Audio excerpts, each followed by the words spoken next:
امام بخاری رحمۃ اللہ علیہ کی وفات کیسے ہوئی؟ ناظرین، امام بخاری رحمۃ اللہ علیہ کو اپنی زندگی کے آخری حصے میں اسلامی دنیا کے مشرقی حصے کے حکمرانوں کی طرف سے شدید ظلم و ستم کا سامنا کرنا پڑا، خاص طور پر نیشاپور، بخارا اور سمرقند میں۔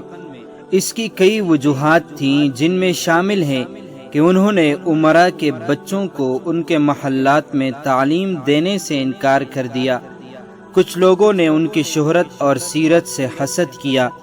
جب امام بخاری رحمۃ اللہ علیہ کی عمر 62 سال ہوئی تو نیشاپور کے حاکم نے انہیں شہر چھوڑنے کا حکم دیا اور کہا کہ وہ وہاں ناپسندیدہ ہے۔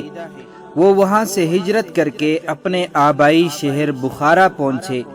شہر کے دروازوں پر لوگوں نے ان کا استقبال کیا اور لوگ اور طلباء ان کے گرد جمع ہو گئے، یہاں تک کہ دوسرے محدثین کی مجالس چھوڑ دیں، جس سے کچھ لوگوں کے دلوں میں ان کے خلاف بغض پیدا ہوا۔ ناظرین، لیکن جلد ہی بخارا کے حاکم ان کی شہرت سے ناراض ہو گئے اور نیشاپور کے حاکم کی طرف سے بھی پیغامات آئے کہ امام کو بخارا سے بھی نکال دیا جائے، جیسے نیشابور سے نکالا گیا تھا۔ شہر کے حاکم کا نمائندہ امام بخاری کے گھر پہنچا اور انہیں فوری طور پر شہر چھوڑنے کا حکم دیا۔ حکم یہ تھا کہ ابھی شہر چھوڑ دیں۔ امام کو اتنی مہلت بھی نہ ملی کہ وہ اپنی کتابیں جمع کر سکے اور انہیں ترتیب دے سکیں۔ وہ شہر سے نکلے اور 3 دن تک شہر کے مضافات میں ایک خیمے میں رہے، اپنی کتابیں ترتیب دیتے رہے اور نہیں جانتے تھے کہ کہاں جائیں۔ پھر امام بخاری سمرقند کی طرف روانہ ہوئے، لیکن وہ شہر میں داخل نہیں ہوئے بلکہ اس کے ایک گاؤں خرتنگ میں اپنے رشتہ داروں کے ہاتھ ٹھہرے۔ ان کے ساتھ ابراہیم ابن معقل بھی تھے۔ زیادہ وقت نہیں گزرا کہ حاکم سمرقند کے حکم پر فوجی ان کے گھر پہنچ گئے اور انہیں سمرقند اور اس کے نواحی علاقوں سے نکلنے کا حکم دیا۔ یہ عید الفطر کی رات تھی۔ حکم یہ تھا کہ ابھی نکلے، عید کے بعد نہیں۔ امام کو خوف تھا کہ ان کے رشتہ داروں کو کوئی نقصان نہ پہنچے جنہوں نے ان کی مہمان نوازی کی۔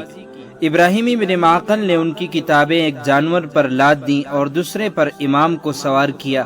پھر ابن معقل گھر واپس آیا اور امام بخاری کو سہارا دے کر باہر لے آیا۔ وہ دونوں سواریاں کی طرف چلنے لگے۔ تقریباً 20 قدم چلنے کے بعد امام بخاری نے زیادہ تھکاوٹ محسوس کی اور ابن معقل سے چند منٹ آرام کرنے کی درخواست کی۔ امام بخاری سڑک کے کنارے بیٹھ گئے اور سو گئے۔ چند منٹ بعد جب ابن معقل نے امام کو جگانے کی کوشش کی تو دیکھا کہ ان کی روح اللہ کے پاس جا چکی تھی۔ اللہ ان پر رحم فرمائے۔ امام بخاری عید الفطر کی رات 1 شوال 256 ہجری کو سڑک کے کنارے وفات پا گئے۔ وہ ایک شہر سے دوسرے شہر نکالے گئے اور ان کی عمر 62 سال سے زیادہ تھی۔ آج لوگ نیشاپور، بخارا اور سمرقند کے حکمرانوں کے نام نہیں جانتے، لیکن سب امام بخاری کو جانتے ہیں۔ اللہ امام بخاری پر رحم فرمائے اور ان کے درجات بلند فرمائے، نبیوں، شہیدوں اور صالحین کے ساتھ۔